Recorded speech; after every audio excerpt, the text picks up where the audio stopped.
Hello.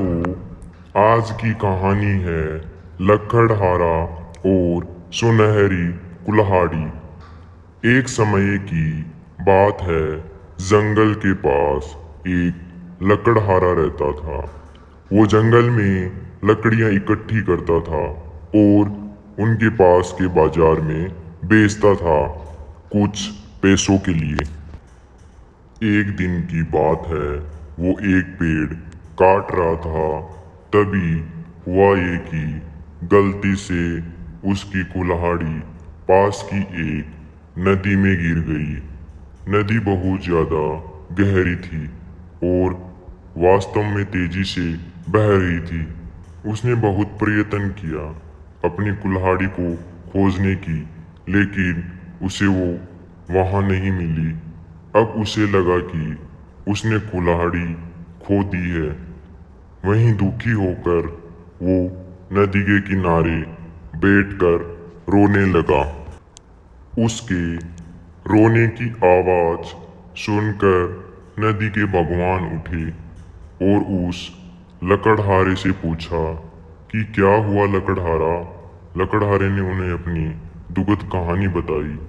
नदी के भगवान को उस लकड़हारे पर दया आई और वो उसकी मेहनत और सच्चाई देखकर उसकी मदद करने की पेशकश की।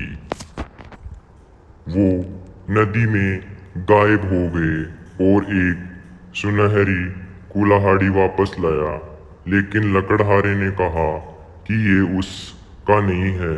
वो फिर से गायब हो गई और अब की बार उन्होंने चांदी की कुल्हाड़ी लेकर वापस आए, लेकिन इस बार भी लकड़हारे ने कहा कि ये कुल्हाड़ी उसका नहीं है।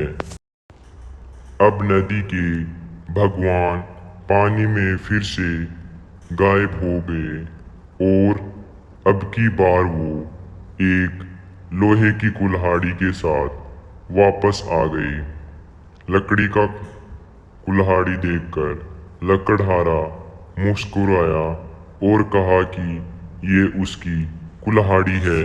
नदी के भगवान ने लकड़हारे की ईमानदारी से प्रभावित होकर उसे सोने और चांदी की दोनों कुल्हाड़ियां भी भेंट की। इस कहानी से हमें ये सीख मिलती है कि ईमानदारी सर्वोत्तम नीति है। Thank you.